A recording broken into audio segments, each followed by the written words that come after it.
Good morning friends my self CNN Singh Rajput.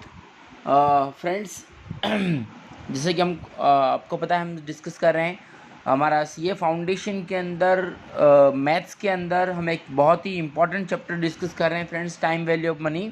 Friends chapter बहुत important है। इसका वेटेज की बात करते हैं, टाइम वैल्यू ऑफ मनी जो चैप्टर है हमारा उसका वेटेज है 12 to 16 मार्क्स के MCQ इस एक चैप्टर में से पूछाते हैं फ्रेंड्स। और इसके अंदर एक बहुत ही इम्पॉर्टेंट कॉन्सेप्ट है जिसमें ज़्यादातर स्टूडेंट्स को थोड़ी सी दिक्कत होती है, तो वो एक कॉन्सेप्ट हम रिवाइज करने जा रहे हैं फ्रेंड्स। उस कॉन्सेप्ट का नाम है वैल्यूएशन ऑफ बॉन्ड।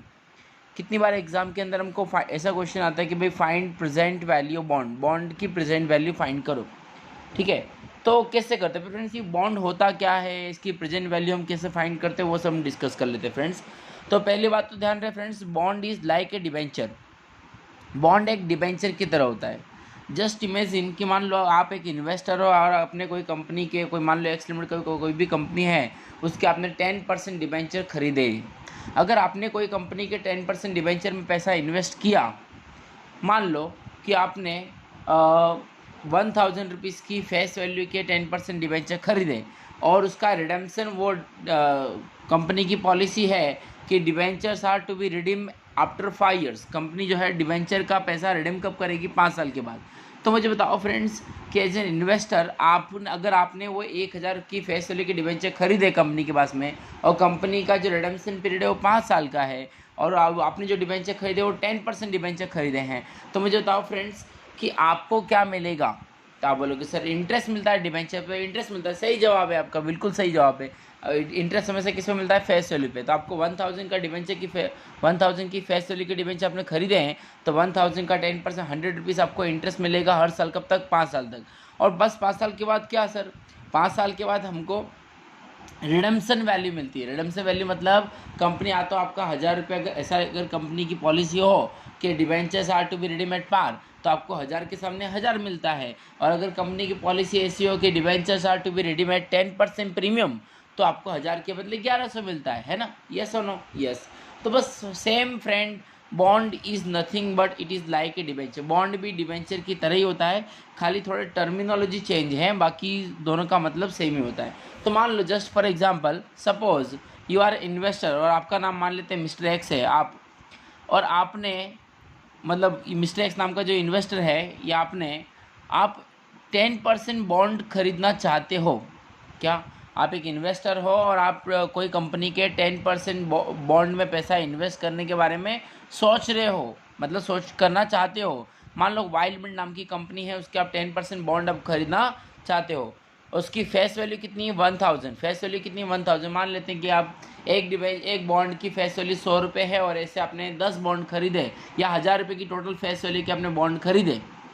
खरीदने के बारे में सोच रहे हो, ठीक, खरीदना चाहते हो 1000 की फेस वैल्यू की बॉन्ड, ओके। और उसका मैच्योरिटी पीरियड क्या होता है? 3 ईयर्स।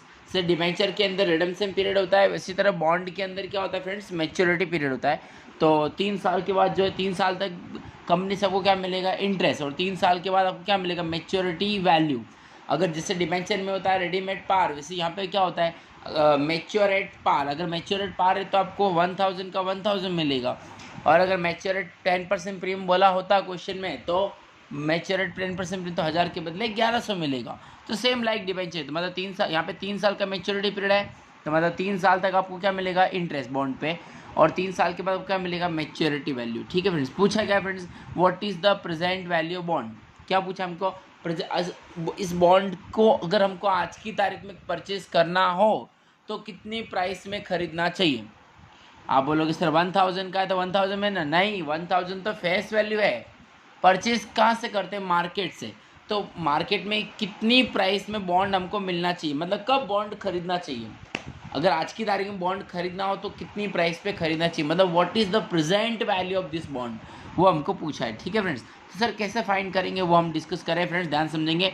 ओके, इसी क्वेश्चन को हम आगे इस क्वेश्चन को हम सॉल्व करते हैं, आगे बढ़ते हैं। चलो मान लो देख लेते हैं आगे। हाँ देखेंगे फ्रेंड्स क्वेश्चन क्या लिखा है। हाँ यही क्वेश्चन हम सॉल्व कर रहे हैं फ्रेंड्स। अब क्वेश्चन क्या लिखा है देखो ध्यान से। 10% बॉन्ड है, 10% में बॉन्ड में पैसा इन्वेस्ट किया है, फेस वैल्यू 1000 है ना। ओके, 3 साल के लिए बॉन्ड में पैसा इन्वेस्ट किया है ना, 3 साल तक हमको क्या मिलेगा फ्रेंड्स, इंटरेस्ट। और फर्स्ट 1000 का इंटरेस्ट हमेशा किससे मिलता है, फेस वैल्यू। फेस वैल्यू कितनी है, 1000। तो फ्रेंड्स 1000 का 10% 100। तो फर्स्ट ईयर का इंटरेस्ट 100, सेकेंड ईयर का इंटरेस्ट 100, थर्ड ईयर का इंटरेस्ट 100। 3 साल तक इंटरेस्ट मिलेगा 100 रुपीज़, 100 रुपीज़, 100 रुपीज़। और 3 साल के बाद क्या मिलेगा फ्रेंड्स, तो 3 साल के बाद हमको मिलेगा मैच्योरिटी वैल्यू। तो मैच्योरिटी वैल्यू कितनी है फ्रेंड्स, 1000 का। कुछ ना लिखा हो तो हम ये एज्यूम करेंगे कि बॉन्ड की जो है मैच्योर एट पार। कुछ ना लिखा हो तो हम ऐसे एज्यूम करेंगे कि bonds are to be mature at par. ऐसा लिखा होता ना कि इट मैच्योर एट 10% प्रीमियम, तो 1000 के बदले 1100 लिखते हैं। बट कुछ नहीं लिखा तो हम ये एज्यूम करेंगे कि bonds are matured at par. तो मतलब 3 साल के बाद क्या मिलेगा, 1000 का 1000। अब जब भी हमको प्रेजेंट वैल्यू फाइंड करना हो फ्रेंड्स, क्या हमको क्या फाइंड करना, पूरे बॉन्ड की प्रेजेंट वैल्यू फाइंड करते ना। अब फ्रेंड्स मुझे बताओ, जब भी हम बॉन्ड खरीदेंगे तो बॉन्ड में हमको एक चीज़ मिल रही है कि 2 चीज़ मिल रही है। आप बोलोगे सर 2 चीज़ मिल रही है क्या, एक तो इंटरेस्ट मिल रहा है, 3 साल तक हमको 100 रुपये इंटरेस्ट मिल रहा है, और दूसरी चीज़ 3 साल के एंड में हमको क्या मिल रहा है, मैच्योरिटी वैल्यू। तो हमको यहाँ पे इंटरेस्ट भी मिल रहा है और मैच्योरिटी वैल्यू भी मिल रही है। तो अगर हमको पूरे बॉन्ड की प्रेजेंट वैल्यू फाइंड करना तो क्या करना पड़ेगा, हमको पहले इंटरेस्ट की प्रेजेंट वैल्यू निकालेंगे, फिर हम मैच्योरिटी वैल्यू की प्रेजेंट वैल्यू निकालेंगे, और फिर दोनों को प्लस कर देंगे। एक तरीका तो ये है, पहले इंटरेस्ट की प्रेजेंट वैल्यू नहीं। सर इंटरेस्ट की प्रेजेंट वैल्यू कैसे निकालें, गौर से देखो, इंटरेस्ट में देखो, फर्स्ट ईयर का interest 100 100 100। Is it question of annuity, yes. तो ये क्वेश्चन एन्युटी का, और एन्युटी की प्रेजेंट वैल्यू कैसे निकालते हैं हमको बताइए, तो उस तरह से निकाल देंगे। दूसरा मैच्योरिटी वैल्यू की बात करो फ्रेंड्स, मैच्योरिटी वैल्यू में देखो, मैच्योरिटी वैल्यू में 1000 कब मिलेगा, 3 साल के बाद। क्या is it question of annuity, नहीं। तो ये 1000 कब मिलेगा, 3 साल के बाद। ये तो क्या हुआ, क्वेश्चन एन्युटी का नहीं है, नहीं है तो या तो सिंपल इंटरेस्ट या तो कंपाउंड इंटरेस्ट। कुछ ना लिखा हो तो क्या मानने का, कंपाउंड इंटरेस्ट। तो 1000 कब मिलेगा, 3 साल के बाद। तो इसमें क्या होगा, कंपाउंड इंटरेस्ट। तो इंटरेस्ट में एन्युटी वाला फॉर्मूला लगेगा और मैच्योरिटी वाले में कंपाउंड इंटरेस्ट का फॉर्म लगेगा। तो एक तरीका तो क्या है, हम दोनों को अलग अलग सॉल्व करके फिर प्लस करें। पर फ्रेंड्स मैं आपको एडवाइस बोलूँगा कि जब भी आपको प्रेजेंट वैल्यू बॉन्ड पूछा हो तो आपको क्या करना है, एकदम सिंपल फॉर्मूला यूज़ करना है जो हमने फॉर्मूला दिया है। प्रेजेंट वैल्यू ऑफ बॉन्ड का डायरेक्ट फॉर्मूला अप्लाई कर दो, क्या, इंटरेस्ट इंटू PVIF है। फॉर्मूला क्या है फ्रेंड्स, इंटरेस्ट इंटू PVIF है प्लस मैच्योरिटी वैल्यू। ध्यान रहे फ्रेंड्स, MV का मतलब मार्केट वैल्यू नहीं है फ्रेंड्स, MV का मतलब होता है मैच्योरिटी वैल्यू। तो प्रेजेंट वैल्यू बॉन्ड का फॉर्मूला क्या है, इंटरेस्ट इंटू PVIF है plus maturity value into PVIF।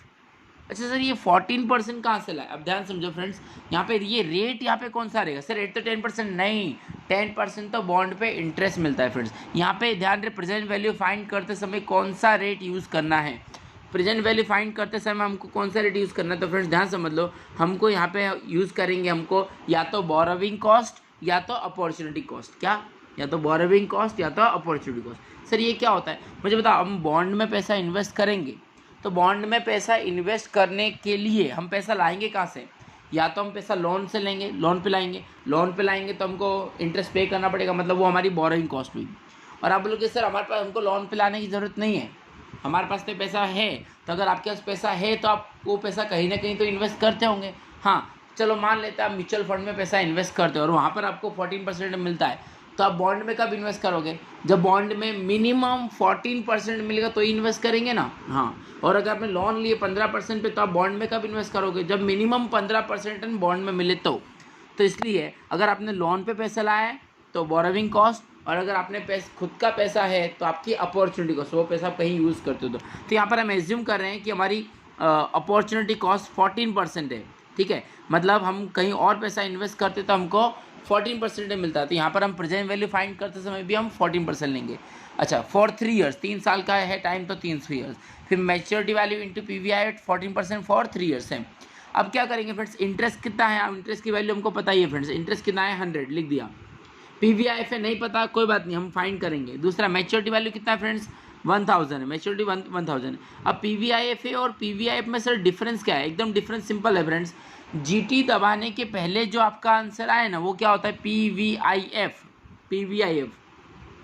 और फ्रेंड्स GT दबाने के बाद जो आपका आंसर आएगा वो क्या होगा फ्रेंड्स PVIF-A। GT दबाने के पहले जो आपका आंसर आएगा वो होगा PVIF, और GT दबाने के बाद जो आपका आंसर आएगा वो PVIF-A। तो फ्रेंड्स हम कैसे निकालेंगे, तो हमको 14% से 3 साल का PVIF निकालना है फ्रेंड्स, तो देखते हैं कैसे निकालना है। पीवीआईएफ कैसे निकालना हमको पता ही है सबको, खाली जीटी दबाने के पहले जो आएगा वो पीवीआईएफ और जीटी दबाने के बाद जो आएगा वो पीवीआईएफ ए। ये कैलकुलेटर हमारे सामने है फ्रेंड्स, हम निकाल के देखते हैं। 14% से 3 साल का, तो पहले देखो 1 डिवाइड बाई 1.14 बराबर ना, जिससे निकालते वैसे ही 14% रेट है तो 1 डिवाइड 1.14 इज इक्वल टू ये 1 2 3, ये 3 साल का हुआ। तो जीटी दबाने के पहले हमारा आंसर क्या आ रहा है 0.67497 आ रहा है। क्या आ रहा है फ्रेंड्स 0.67497 आ रहा है। और इसको जीटी दबा दें तो जीटी दबाने के बाद हमारा आंसर क्या आ रहा है 2.3216। तो फ्रेंड्स आपने देखा जीटी दबाने के पहले क्या आंसर आ रहा था 0.67497 और जीटी दबाने के बाद क्या आ रहा है 2.3216। तो पीवीआईएफ क्या है जीटी दबाने के पहले वाला, ठीक है। तो जीटी दबाने के पहले जो आया, हाँ तो आप देख सकते हो फ्रेंड्स जीटी दबाने के जो पहले आया था उसका अपना क्या है 0.67497 है और जीटी दबाने के बाद जो आया वो 2.3216 है। तो मल्टीप्लाई कर दो फ्रेंड्स, 100 इंटू 2.3216 करेंगे तो 232.16 और 1000 इंटू 0.67497 करेंगे तो फ्रेंड्स 674.97, तो टोटल करेंगे तो 907.13। इसका मतलब क्या हुआ फ्रेंड्स, अगर हम मार्केट में अगर हमको बॉन्ड 907 रुपये 13 पैसे में मिल रहा हो ना तो हमको बॉन्ड खरीद लेना चाहिए। मतलब इतने में खरीदेंगे ना तो 14% मिलेगा, और इससे सस्ते में मिल रहा हो तो खरीद लेना चाहिए, इससे महंगे में मिल रहा हो तो नहीं खरीदना चाहिए। मतलब इतने में खरीदेंगे तो 14% मिलेगा, इससे सस्ते में खरीदेंगे तो ज़्यादा रिटर्न मिलेगा, इससे महंगे में खरीदेंगे तो कम रिटर्न मिलेगा। मैं आपको पूछूं फ्रेंड्स, कोई 900 रुपये की वस्तु और अगर आपको कोई 500 रुपये में दे रहा हो तो खरीदना चाहिए कि नहीं खरीदना चाहिए? खरीदना चाहिए फ्रेंड्स, खरीदने की बात हो रही है, बेचने की बात नहीं हो रही। और मैं आपको 900 रुपये की वस्तु और कोई आपको 1000 रुपये में देगा तो आप खरीदोगे? नहीं खरीदेंगे। तो वही है, तो क्या मैंने बताया, bond should be purchased at a price less than और इक्वल टू 907.13। कितने में बॉन्ड खरीदना चाहिए? 907 रुपये 13 पैसे या उससे भी कम रेट में बॉन्ड खरीदना चाहिए। ठीक है फ्रेंड्स, तो हमारी बॉन्ड की प्रेजेंट वैल्यू क्या हुई 907.13। ओके फ्रेंड्स, ठीक है, क्लियर है फ्रेंड्स।